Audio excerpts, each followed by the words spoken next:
So I'm going to bring Kai Hattendorf. How are you? I'm very well. Thank you for asking. It's good to be out in the sun. It's good to be out in Dubai, and it's good to actually run a face-to-face event. Absolutely. Just have to move a little bit to the side as people are taking pictures. You see, people taking pictures. Say hi, guys. Hello. Hello, England. See? Hello, Dubai All the from England. back. You have photo backdrops, and people are taking pictures. Kai, I remember the last time we spoke was in October or November, and we were deep in the midst of the pandemic and lockdown. And you were talking about the benefits of face-to-face. How exciting is it to be back at an event? Oh, you know, it's difficult to describe. I walked into the hall this morning getting everything ready. And even though I was in the hall yesterday as we were setting up, you walk in there and your pulse goes up because you're at a physical event. You're ready to meet people. You're throwing open the doors and you see them coming in. You see the smiles behind the masks and you just notice how happy people are to be back face to face, to be able to reconnect and to make that possible here in Dubai for around 150 industry colleagues from the region, and traveling in from as far as the US is just an amazing thing to do. So it just feels very good. So you flew in from, I think you said Frankfurt. So it's just a PCR test you needed to arrive into the Middle East? Yeah, for me, from I think most EU countries right now can go to Dubai with a negative PCR test and no quarantine needed. Of course, there are health and safety measures in place, and we are diligently following them. And in case you want to see them, they're all on. Oh, they're still doing interviews, but there are the rules. See, you've got all the rules. So we're following all of this: social distancing, mask wearing. I was allowed to take my mask off for this now. But everybody here, the UAE just shared yesterday that they have almost all the population fully vaccinated. Local people have an app as a piece of ID to show that they are vaccinated and or tested.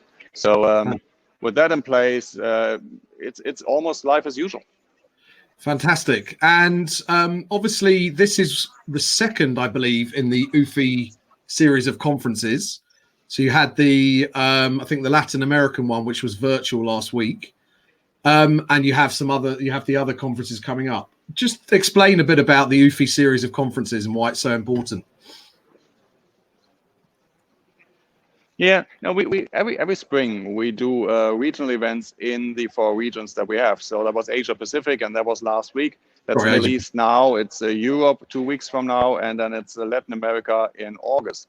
And then towards the end of the year, we're holding our global congress, which will be in Rotterdam in early November. So the spring ones are really to connect our members in the respective region, to give each other updates on what's happening and discuss the urgent matters of the day. You're in the conference hall at the MEA conference. Can you just briefly explain to us a bit about the conference, who's attending, and the sorts of talks that they're going to be listening to, please? Right. So I've put on my mask and walked inside.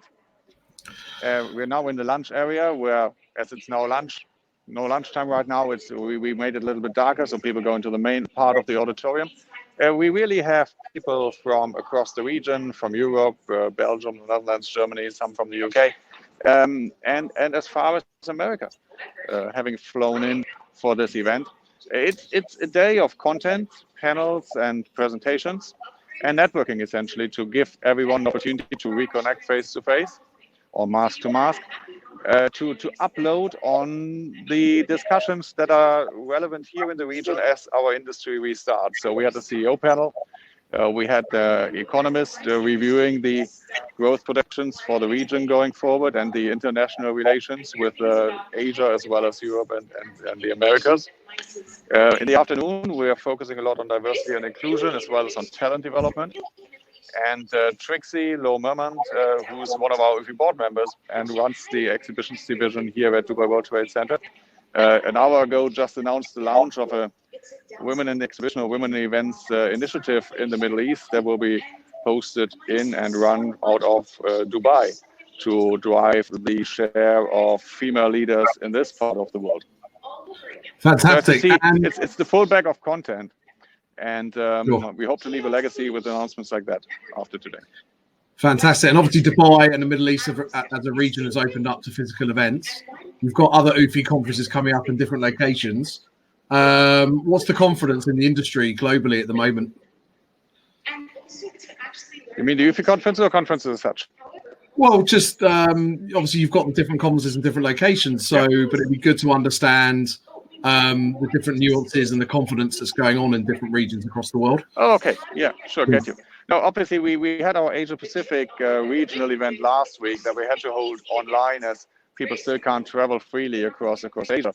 And the sentiment there was very much that China is back into business and shows there are exceeding the levels they had before the pandemic.